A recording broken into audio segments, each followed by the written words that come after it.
Are you looking for the ultimate source of inspiration, knowledge, and entertainment?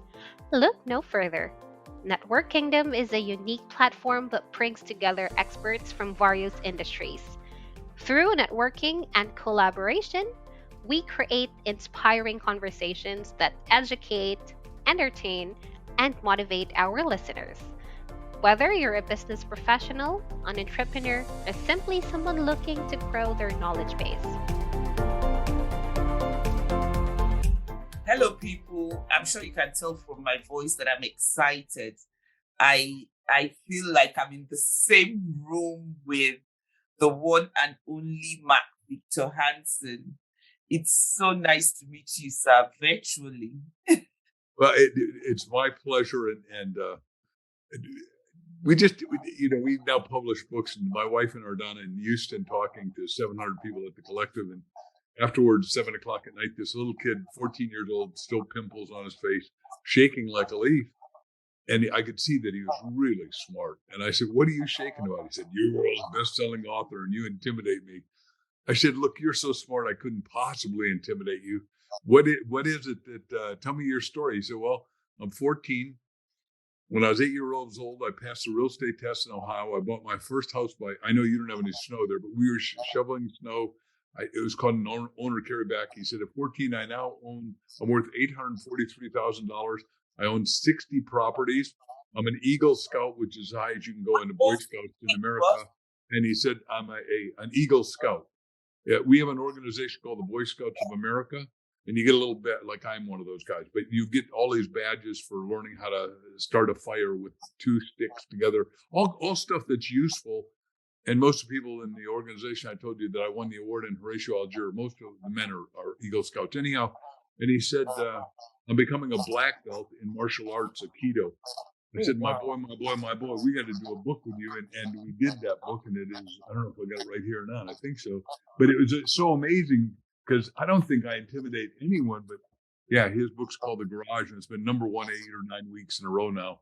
So it's Right. I'm going to. Is it on Kindle? Is there a Kindle version? Yeah, absolutely. It's called The Garage. I will. And here's his young face right there. I mean, he's 14 years old, and it's thrilling to be able to help everybody. But, a little kid. And I said, "Man, I wish you were around when I was a kid. I made some money and delivering newspapers, shoveling snow and all that back in Illinois, in the Midwest. I'll do it." I respectfully understand different people. I think we just got called by the biggest podcaster in Europe. And he said, "I'm coming to Florida. Is that close to you?" I said, "About 5 hours from airplane." Have you been to America yet? Oh, yes. I'm there quite a bit. I'm there maybe like 3-4 times a year. Okay, good. Well, I hope you'll come to Arizona. Yeah, I will. We're the Southwest. We're closest to California. I definitely will. I was in Arizona some years ago for a conference, but that was an event planning conference. Well, good. Well, congratulations. In what you're doing, I hope you help all of Nigeria, all Africa, and all the world, because the world needs to hear from you. Thank you. So, while I was preparing for this interview, I was trying to decide which of your books was my favorite. And I couldn't. For each one I remembered, I was like, okay, yes, it's The Power of Focus. And then I'll say, no, it's The Minute Millionaire. And then I'll say, no, it's the Cracking the Millionaire Code. I'll say, no, it's Chicken Soup for Work. And, I kept going on, and I realized I did not have a favorite. They just spoke to me at different points. But your latest book, Ask, is really deep. I think this is the big word is the penultimate of books. My wife and I wrote it. She's brilliant. And it's the bridge from your dreams to your destiny.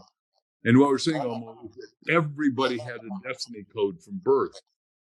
When you were born, the Bible says, before you were in your mother's womb, I knew you. I'm getting a little echo. Are you getting echo or no? No, I'm not. Okay, I just don't want the people listening to not like it. Anyhow, we traveled to 80 countries. I've been to Africa 4 times, not Nigeria yet, but I want to go. And it's amazing to me that everywhere we go, we meet great people, wonderful people, uplifted people, intelligent people. But the difference between somebody that has a little success and vast success is one thing. They know how to ASK to GET what they want. And they know there's two parts, asking. And then the Bible says asking you'll receive, but the receive is you've got to live in the assumption, the wish fulfilled. So you've got to have it before you get it, which is exactly what Christ said. Pray that the thing for which you're praying has been received and you'll have it. You got to have it mentally, spiritually, emotionally before you can have it physically or materially. I went through it and I said, this book, there's some books that I think are books and they're very good, but there's some books that are like handbooks. So I have this, I don't like marking my books and I don't like writing in my books. But there's some books that when I read, I know that I have to mark it. I read it like I'm going to take an exam on it. And so what I do is I buy 2 copies. So I have my fresh, neat copy that is untouched, and then I have the one that is marked. So when you sent me the e-copy via email, I read it and I was like, oh no, this is a book I want to hold. And this is a book I know I'm going to mark. It's a handbook, so I better order 2 copies. That is wonderful. We tell everybody. And I noticed on Amazon that it already has fantastic reviews. Well, we would like one. We don't have any from Nigeria, so you got to send us one, please. And then do a video and send it to me personally, and I'll put it up too. So then everybody that knows me there will know you and me as friends. How's that? Awesome. I certainly will. So out of curiosity, how did the chicken soup start? I think the first chicken soup I read was the Chicken Soup for the Soul. That was the first one I read. And then I got hooked on it. And everywhere I saw a chicken soup, even if it had nothing to do with me at the time, I picked it. But how did it start? Jack and I were talking at a conference in San Diego called the Mandala Conference. It's a health conference, 6,000 people. He was on in the morning. I did not get to hear him. I was the tie-up speaker. I'm done selling books and signing stuff and hugging people, because back then we could hug. It was before COVID, and got pictures with everybody. And then Jack's standing there, and I recognized him because I read his book, 101 Ways to Build Self-Esteem in the Classroom. Yeah. And he said, comes up and puts his hand out and said, do you know me? I said, yeah, you're Dr. Jack Canfield, third in your class at Harvard. I read your book and I know all about you. He said, wow, that's really cool. How do you do that? I said, I study everybody. I mean, I think if this is my business, I want to know who's good at it. And if you give me my nose itch, you're probably the most famous guy in the educational marketplace. He gave the gold apple away and all that. Anyhow, I said, yeah. He said, well, can I take you to dinner? And I took him to dinner, showed him how to make, he was making about $100,000 a year. This is in 1987, I think. And I'll teach you how to make $1 million. And his wife was a doctor. And I said, we need to put all your goals on the ceiling that you're going to make $1 million. And his wife said, get out of here. Putting my goals in the ceiling aren't going to get me there. I said, no. The 4 principles I teach are figure out what you want. You've got to ask.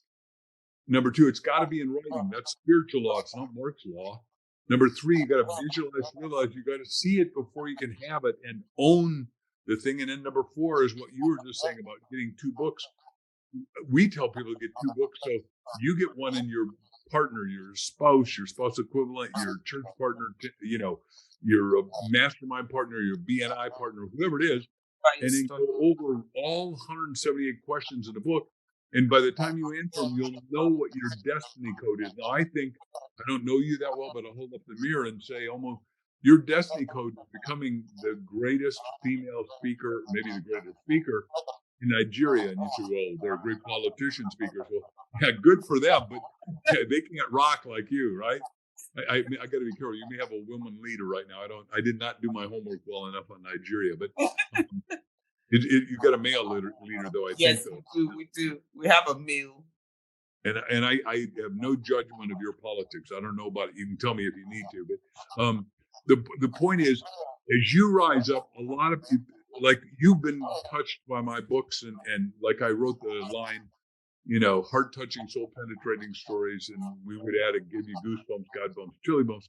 Anyhow, so Jack and I meet, and then I gave him all these stories because he said, man, I've never seen anyone sell like you do. Because, you know, there are probably 10 people in the platform that sold from the platform a lot of books and tapes. Tony Robbins, a dear friend, Zig Ziglar, Jim Rohn, obviously John Maxwell, you know, but we're all friends. Everyone assumes, well, look, there's nobody that can talk to 8 billion people, and there's 8 billion to talk to. There's not. Nigeria is a big country. So what is your population? I don't know what it is now. Surprisingly, I haven't checked lately. Let's check. Yeah, it doesn't really matter. But the point is that but Nigeria, we're a lot. Yeah, it's. I can look it up here pretty quick. How's that? I'll tell you. 213 million, and that was as at 2021. Okay, well that's good enough. 200 million. That's 2/3 of America. We're 300 million, 360 million, whatever. So that's a giant population. And the point is that they all need to hear inspirational, educational, motivational, self-help action stuff, because everyone can be successful. And you say, well, wait a second, what about the person that's handicapped? Well, we talked about people with no arms and no legs. We talked about people that are blind. We talked about all these people have succeeded. So what's your excuse for not succeeding? Not you, but because you're doing it, but all those other people. And it's because they haven't they haven't learned how to ASK to GET what they want. And they haven't learned how to ask themselves, ask others, and ask God. And as we get going here, we'll talk through all that. But so Jack and I meet. I ask him to say, hey, wait a second, let's, 1 0 is the difference. He's making 100,000. I said 1 0 is $1 million. 100,000 is $400 per 250 working days. I know I'm doing money in America, and I don't know what the exchange rate between Nigeria and us is. You'll tell me that in a second.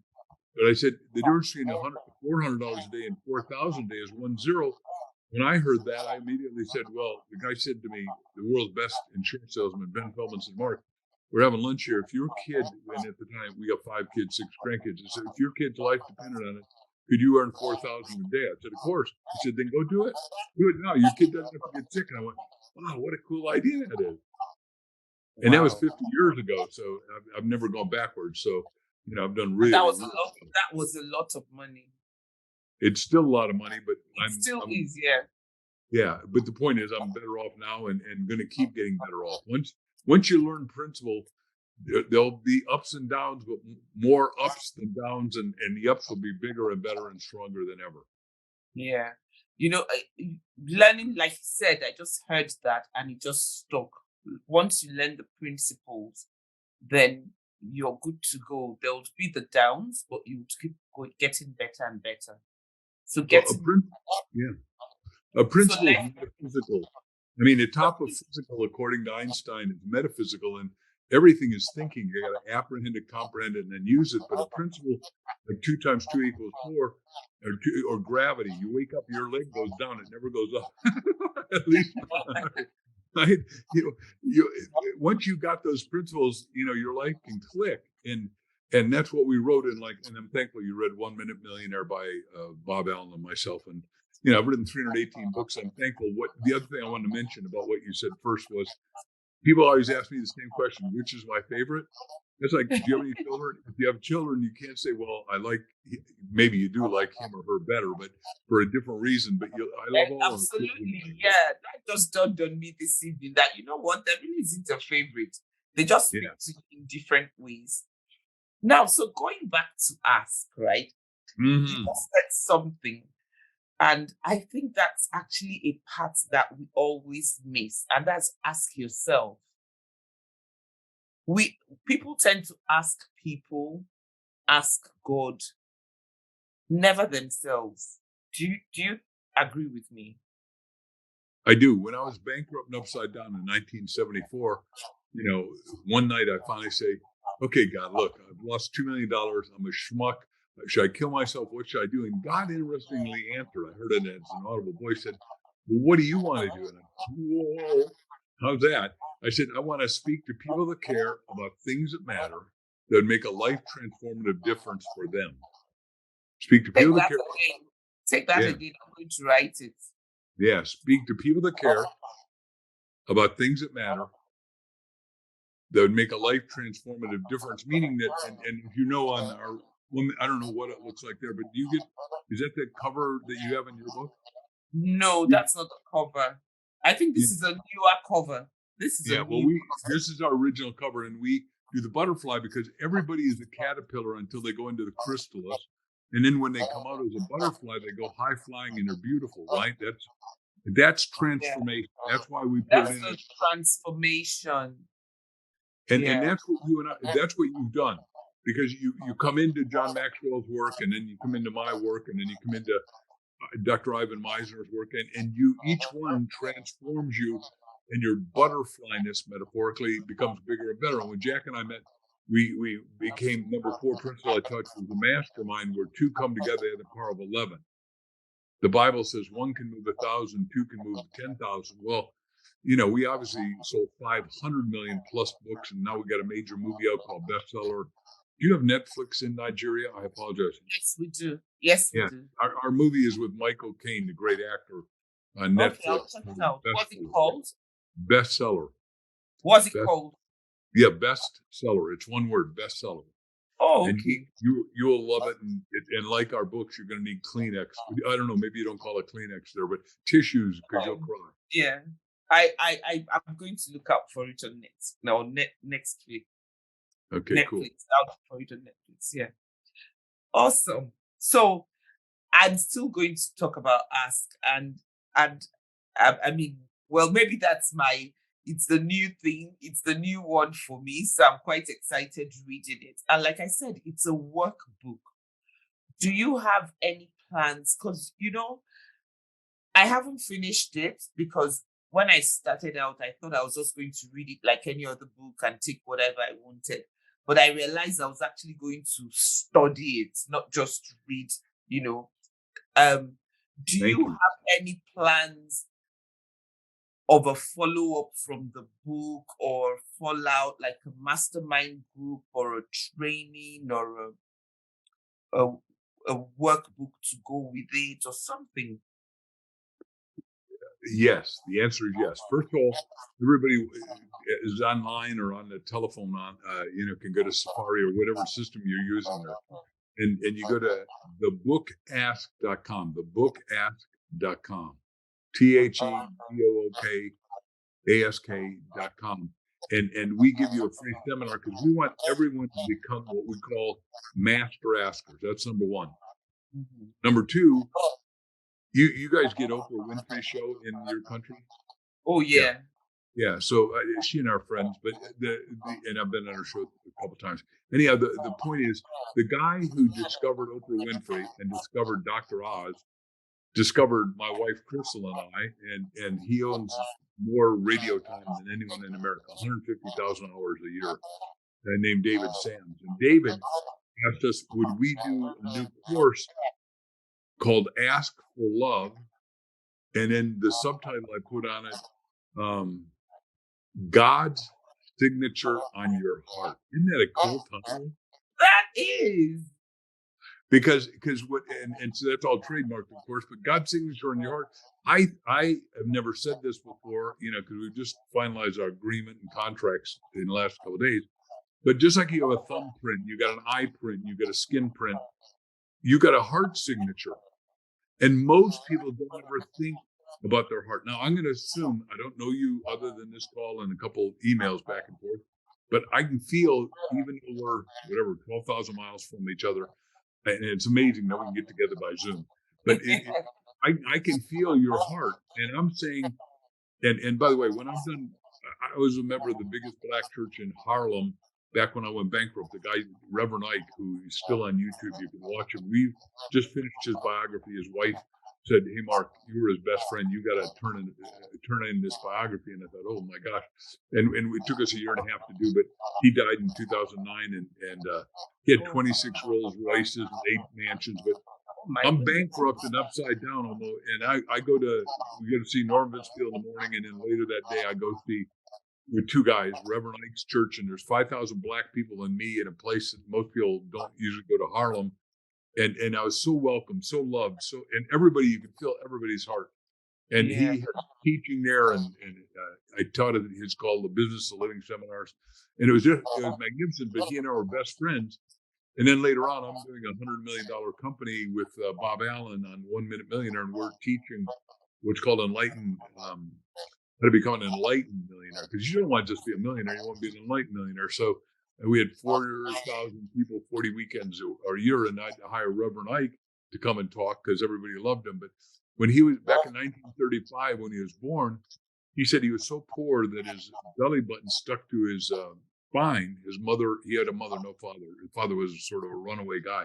Anyhow, a lot of that happens all around the world, unfortunately. The point is, he said no bleeding heart liberals were there to give me 7 cents I needed back in 1936 or 7 or 8 to feed me, and I was starving to death. And I said, I'm going to learn how not to do this, because if the Bible is telling the truth, it says, the Lord is my shepherd, I shall not want.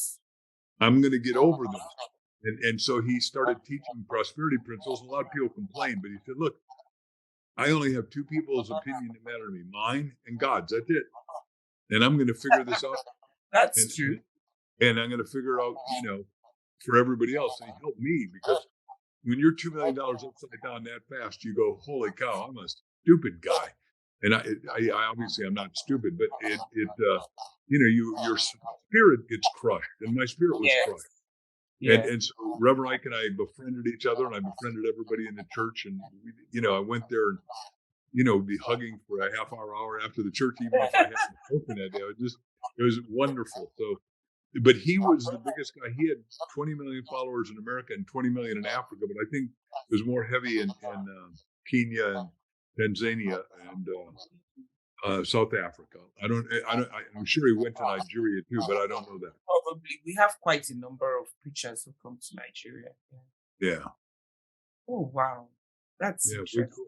I'm so happy. I'm definitely going to the website to do the little training, and I can't wait to see that program. God's signature on your heart. That's really deep. So now, speaking with you, I can actually relate to some of your books, and I can now tell where you're coming from, because some of them are quite deep. Well, thank you. Well, look, I'm eager to have a whole world work. When I was in graduate school, Buckminster Fuller, my teacher, Dr. Fuller, Einstein's best student, said, because of technology, it's the first time in human history 100% of us can be physically and economically successful. Now, you got to, obviously there are despots and tyrannists and negative political leaders, but given there's more than enough. I mean, here's one of the things, the reason I'm so glad to talk to you in Africa is Africa, as you know, is the biggest continent. At least that's what we teach. So I assume that's true. I think however many countries there are in Africa, there's a lot. I mean, you got the biggest desert and all that good stuff, but you still have the most resources. And what the best resource is this. And what you get to do is, our cliche in the Black universities is a mind is a terrible thing to waste. Well, edited, a mind is a terrible thing not to fully develop. And every one of us that develops our mind immediately affects tens of thousands or millions of people. And I've been able to touch at least 1 billion people with my books. 500 million bought them, but there's what's called a pass-along value. And I mean, if you haven't, you've touched them by those that have read them. You've touched people by those that have read them and impacted that same knowledge on other people. Yeah, so, and I've loved every minute of it. By the way, I love the book business. I love the book people. I've loved everybody in my audience. I do have a few critics, but they're wrong. I like that. I like that. Yeah, today I got somebody write a little note. So I wrote, well, if you get a better solution than I've got, tell me your solution. And of course, he didn't write back. Oh my goodness, you didn't write that. Yeah, I did. I put it on public. I put it on YouTube today because I did this. They're called YouTube Shorts. They're 59 seconds, and they're wonderful. And I hope you're doing them too. Yes, I do. But what I said is one of our friends here in town, who's maybe one of the smartest inventive women on the planet, and and she's got a brain tumor. And the doctor said to her 3 months ago, "You're going to be dead this weekend." So her and her husband and I and Crystal went to dinner, and I said, "Look, first of all, don't buy into it because they're human and God figures out what He wants to do." So I took her to our healing church here. If you come here, it's called the Little Chapel. It meets once a month. 88-year-old lady who started Child Help, which my wife and I are on the board of. We've helped 11,500,000 kids get out of abuse and neglect and trafficking over the last 60 years. These little 88-year-old ladies, but she's a healer. Sarah O'Merrill. We were doing her book right now and finish it called Healer. It'll be out in another 2 months. Anyhow, I said, "Look, you got nothing to lose. Why don't you come to church with us?" Well, she stood up and she said, "Look, I'm totally agnostic, but I really feel warmth pouring all over me." And Sarah said, "Look, that's the Holy Spirit. And all I am is a conduit for it." And, and now, it's a couple months later and she's still alive. So I did a videotape of it. And I said, "Look," and the guy said, "You should be ashamed that you're doing that kind of stuff." And he's a medical doctor. Ashamed. Look, I don't care how somebody gets well, as long as it's ethical, moral, doesn't hurt anyone else, makes everybody better off. She with all of us will physically die, but I believe spirit lives forever, right? Spirit, you were a spirit before you got in this body, and you'll be a spirit after you get out of this body. I mean, all the after death things, we transcend out of our body, out of the silver cord, and then we look down on our own body usually for a while, for 3 days, and then go to heaven or whatever. And all the people that went to heaven, died, and came back, God, in whatever form He took that they were expecting, says, "You weren't done. You did not do what we're teaching in this book. You did not do your destiny. Before you came in, you agreed to a destiny. Now you have amnesia when you get here, and the only way to get over it is if you do the questions and ask yourself, what is my divine right livelihood?" And you go, what we should ask 3 things. Ask yourself, ask others, ask God, the channels. But ask God, what's your destiny for me? God, what's your destiny for me? God, what's your destiny for me? And you do it 400 times and then you go to sleep, and be ready with a pen and paper, because you're going to wake up in the middle of the night. I use purple, but and write down the answer, whatever God says, or type it, because the answer's coming. You say, "Well, I'll remember in the morning." You're not going to remember in the morning. It doesn't work. Yeah, you're not going to remember. I mean, I get up in the middle of the night, as does my wife, and we write stuff, because our destiny is to be great, inspiring, irresistibly compelling writers and communicators of books, audios, and now we're in the film business, and we're doing the first fable that you read in here, the Fable of Michaela. Yes. We got a contract to make it into a movie, and we're probably going to make it in Malta. And because that's nice. it's placed in 1544, and Crystal has expanded to a 150-page novel and then a 145-page screenplay. And it is, forgive me, I know she's my wife, and I got a best interest, but it's brilliant if she wasn't my wife. We wouldn't know that, would we? We can't find out. Well, when you meet her, you'll go, "Holy gosh, she is as smart." He's not that smart, but she really is. You know what they say, behind every man is a successful woman. That's true. And behind every successful man is a surprise mother-in-law. Except I love my mother-in-law. My mother-in-law is a great, great, great friend. She sent Crystal to my seminar where we met. So we talked to her birthday, which was yesterday. So she's a senior to me, but she's a great friend. Awesome. You've actually even answered my next question, because I was going to ask what we're going to expect next, and then you started talking about the movies, and that is so good. And I can't wait to see the part of Ask in the movie. That will be something else. It'll probably be 2 years. Movies take a while to make. They're not, even when you get the screenplay. Now we got to get the actors. It's a lot of work. It's a lot of work. Yeah, but we're being told by the people that have read it now that this is the next positive Harry Potter, which is like over the top. I mean, Mrs. Harry Potter, Rowling, J.K., she's richer than the Queen Mom. So God bless her for pulling off all the stuff she's done. Wow. Yeah. Wow. Well, she sold a lot of books, and she's an amazing writer. She does some demoniacal stuff that's not the zone I want to live and move and have my being in. But she's a phenomenal writer, and our kids have all read her. Wow.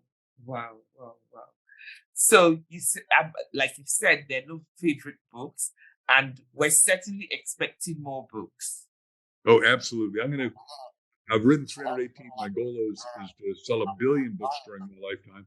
And I'm sure that I will pass 500 books with my title or co-authorship on them.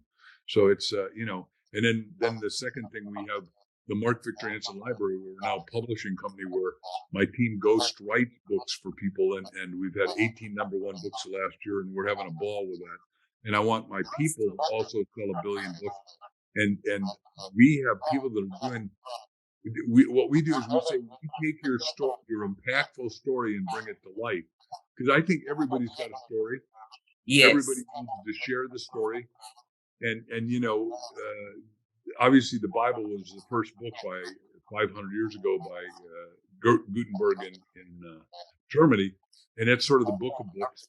But since then, we've had a proliferation, but we need more books, because when people write, they also start to read more and think more, live more, and have a better, more full life, and they have a bigger, better legacy. And I want everybody to have a fulfilled legacy and leave the treasures of their thinking to the people behind them, so we can go and keep growing, because we're here to evolve and change and improve.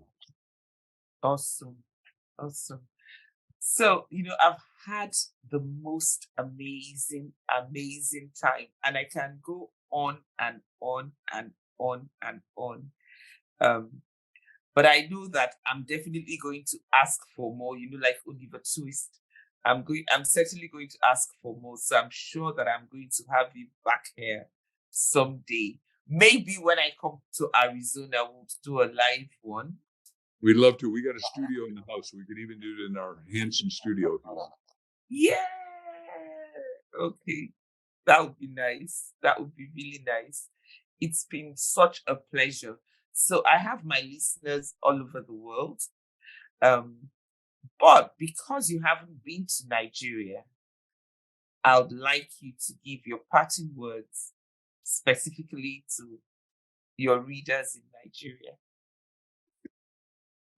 From my heart to each and every one of your hearts, thank you for being a fan and a friend that we haven't met yet, because I really think I meet people through books. So I think you got to meet me through these books. I hope not only will you read it, but you'll pass it on to those that you love, respect, admire, and you want more for them than they want for themselves. Because as you do that, the spiritual line is, a blessing isn't a blessing until you give it away. And give it away means you've got to articulate it. You've got to eloquently and believably say to this person, I am blessing you. And you get amazed at the feedback and the greatness that comes out of people once somebody acknowledges them, validates them, says, I have confidence that your confidence will grow, expand, improve, and fully manifest in the fullness of your life. Awesome. Thank you so much, Mark. It's been an amazing evening with you. My pleasure. And for the listeners out there, if you want to see Mark's handsome face, subscribe to the YouTube channel and you can watch him. Otherwise, you can listen on the podcast and make sure to download. And don't forget to go to thebookask.com and thank me later. You've been listening to Networkingdom with Omo Obulor. Remember, if you cannot see where you're going, ask someone who has been there before.